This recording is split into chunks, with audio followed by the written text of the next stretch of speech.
And I know you thought there weren't many people here yesterday, but wait till tomorrow and we all win the Mega Millions. We're out of here. All right, let's go. You want in on it? Sure, let's go. Can I do that?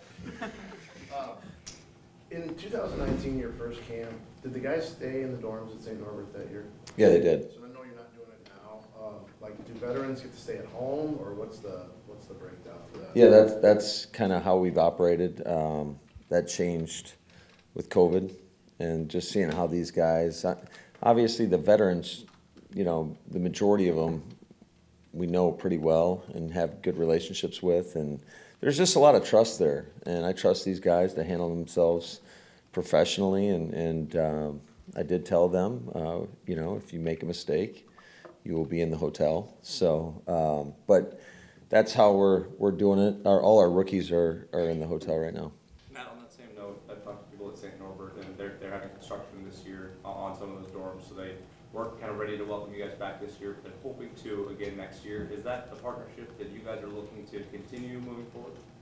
Yeah, potentially. I think we'll look at everything, but to say definitively, you know, that's a long way from now. What were some of the benefits to that, I guess, in that one camp that you have there? Yeah, I think there's always benefits when you get all the guys together, just the camaraderie that takes place, just being around each other longer. You get to, it's like any relationship. The more you're with somebody, the more you get to know them, the deeper that connection can be. So, yeah, there are definitely benefits to it, but we'll see in due time. Yesterday at practice, you had, or Jordan in the #2 offense huddle, you had Osiris Mitchell and Ishmael Hyman, who had just gotten here. What's the challenge for a quarterback when he's got receivers who don't know the offense, but don't know half the guys in the huddle? Yeah, that's definitely a challenge. It's not just a challenge for the quarterback; it's a challenge for the coaches that, you know, just trying to get them up to speed as quickly as possible. But you know, we're down a couple guys at that position, and you need the legs. The last thing we want to do 2 days into camp is run these guys into the ground, and we know it is a little bit of a marathon, and so we want to make sure that we have the proper loads on our players, and so they don't, you know, wear out too quickly. Matt, why is today's practice closed to the public? Aren't you just in your basic install phase? It's just going to be it's going to be more of a mental day. We're only going to be out there for an hour and 15 minutes, and there's not a lot of just full speed action. It's more jog through above the neck. Yeah, we're very cognizant of just when you have 3 days in a row, what we're doing on that third day, because typically the third day is when the majority of injuries can happen. So thought it was good to kind of deload them a little bit, and then we'll crank it back up tomorrow. So I mean, personally, I didn't think it'd be as much fun for the fans. Tomorrow is pads? Tomorrow's not pads. We won't get the pads till next week. Yeah. So I can't. What day is today? Friday. That's camp brain for you right there. So Monday we'll be just in the shoulder pads, and then Tuesday we'll be in the full pads. These mandated ramp-up periods help kind of what you guys are already planning on doing as far as, you know, managing them, or is it something that, okay, we feel a little restricted because we can't extend practices as long as we want? No, I think it protects us from ourselves. So I do think it's a benefit to the players, and just you know, the whole longevity of the camp, making sure guys are available. And as you've seen, we've had a lot of guys not being able to practice from the start. So we'll get a couple more guys back today, and hopefully we'll integrate them back into the routine. The landscape of training camp practices has changed quite substantially since you broke into the league, obviously. It seems to change more and more every year. Did you find a lot in your early days of guys' legs getting ran into the ground early in camp? Was that pretty prevalent? Yeah, I'd say so, but I just think that you know, when you're a young coach, you're really not even worried about that. I think as you gain that experience, and then you get thrust into different roles, you're much more mindful, and you learn a lot along the way. So you know, the priority number one is to get these guys to just, you know, be injury free and be available, so that they can go out there and practice and get better. And like I said, sometimes that's just, you got to make sure that they're there mentally, and so they don't take the pounding on their body. What do you think of those Guardian helmet thingies? Well, Wallers has a whole list of things he'd like me to say.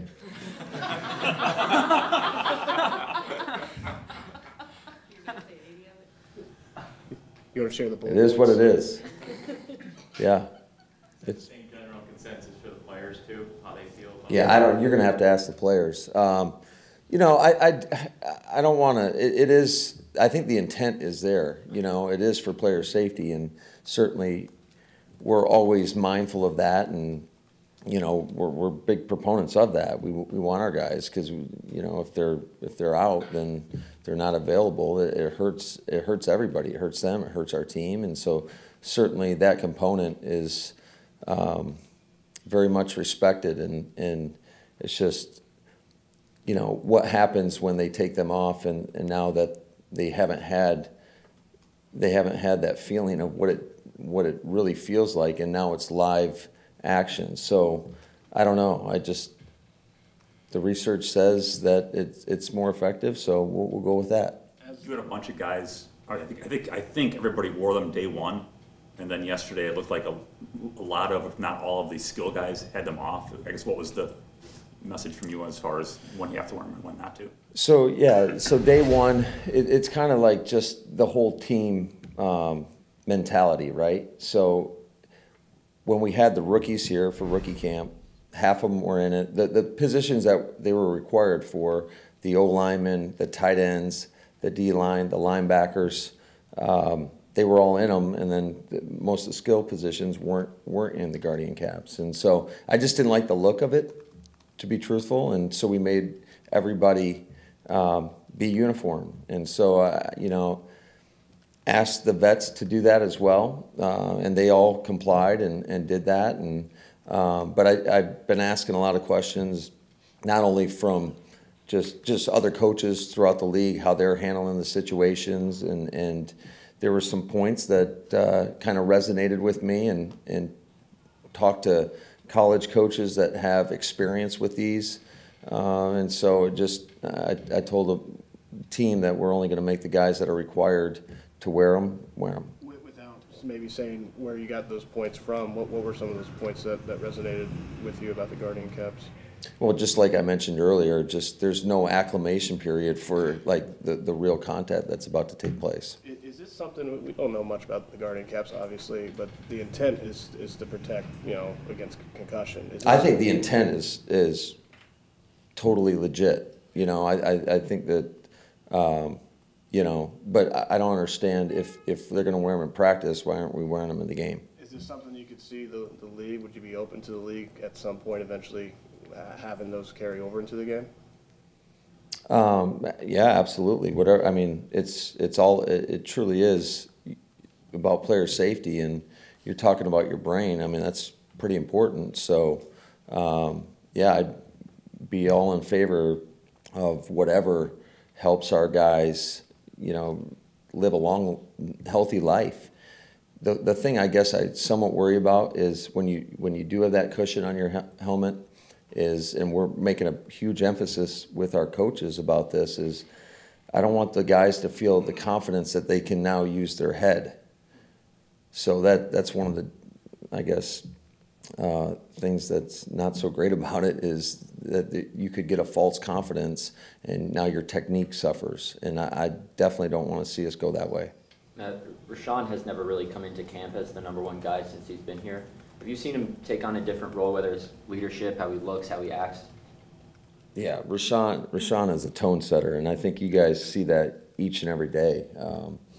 He's got the capability of wrecking practice. He probably would have had, you know, 4 sacks yesterday. He's relentless. He plays with a great motor and energy, and I think it rubs off on everybody. Certainly, the better the player out there, he makes everybody around him better.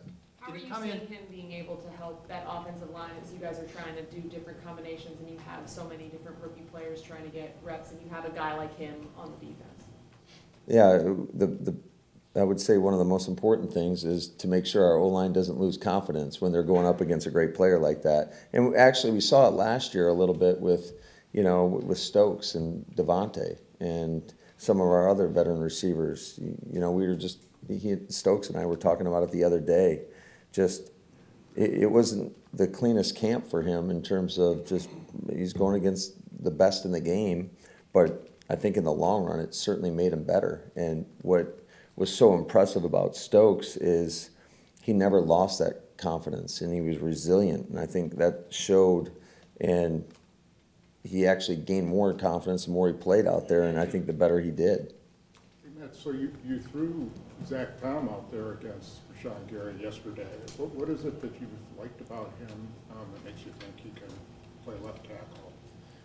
Well, he's done it. I know it's a different game, but he's done it in college, and he's got the athleticism, and he's got great technique. He really does, for what he lacks maybe in sheer size. He can really sink his hips and anchor, and does a great job with that.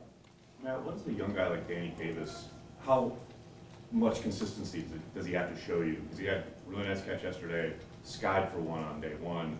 I know the pads aren't on yet, but how much consistency do you see until you say, all right, maybe it's time to bump one of these young guys up and see what he can do with the twos or ones? Yeah, again, that's a fluid process. So, but Danny has shown much improvement, especially coming from OTAs to now. And I know we didn't have a ton of full speed reps throughout the course of OTAs, but just he knows what to do. And when you know what to do, you can go out there and play much more free, much more confident, much faster, and I think that's been reflective of his play. When we watch the 11-on-11s, we kind of get dazzled by the standout plays, right? And Romeo made a lot of those yesterday. What have you seen kind of in his day-to-day that shows you that he's maybe ahead of the curve as a rookie? I think it's all in his approach. Throughout the course of OTAs and in training camp, we've got a group of coaches that comes in and works out pretty early, and Romeo is the first one in the building. Like, he is in his locker getting primed. I see him rolling out in the weight room and getting his body ready, getting his mind ready. And I just think he's already kind of established a routine for himself. And I think that's one of the things that rookies tend to have a hard time finding. And once they do, they can take off. And I think that he's established a routine pretty early, and I thought that was really impressive. I'm not sure if I've ever seen one of the head coaches hop on one of the bikes and ride up to the stadium. What prompted that? Well, I think a lot of times when there's something that is there that gets taken away, you tend to appreciate it a little bit more. And thinking back to, this is the first time, I know we had the bikes last year, but since 2019 that we've had the bike tradition, and it's such a cool thing for not only our fans, but I think it is pretty cool for our players. And so just to be a part of that, I don't know, I just felt like it was the right thing to do. What are some intangible ways for you that you can see jumps in Jordan? Just the whole operation, I think, is, from getting the play call and the command in the huddle, and then being able to go out there and effectively execute with a proper technique. And certainly he's going to get a lot more reps, throughout the course of the preseason. And there's no substitute for live game reps. You can try to make practice as hard as possible, but it's a little different feel out there when you have 11 guys on the opposite side of the ball that are trying to take your head off. So, again, it's a process for him. He hasn't gotten a ton of reps. Obviously, missing that when we didn't have that first preseason and missing those games was, I don't want to say stunt his growth, but it certainly didn't help. But no, he's got a great approach.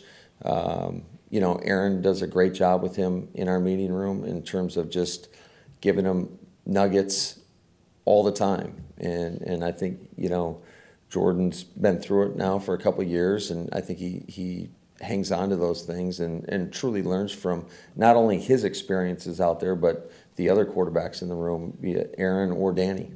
Matt, I know you said Sammy was really close to returning. Is today a day you guys could get him back out there? Yeah, potentially. That is, last I heard, that was the goal. mentioned Rashan, the first couple of days he's had. How do you evaluate when they're not in pads, pass rush, and I guess pass blocking too, but is it the burst off the line, the start? How do you evaluate that? That's always a challenge, you know, when the big guys don't have pads on. So, but yeah, it's everything. It's just, you know, he's able to work his hands and work edges on the O-lineman, and his get off, certainly, the effort which he plays with, and but certainly we always try to stress to the D-line or any of our rushers that we don't want to bull rush, and so that takes an element out of his game because he's pretty good at that as well. Last one. Is good? All right, have a great one. If you win the lottery, are you keeping this job? Hell yeah.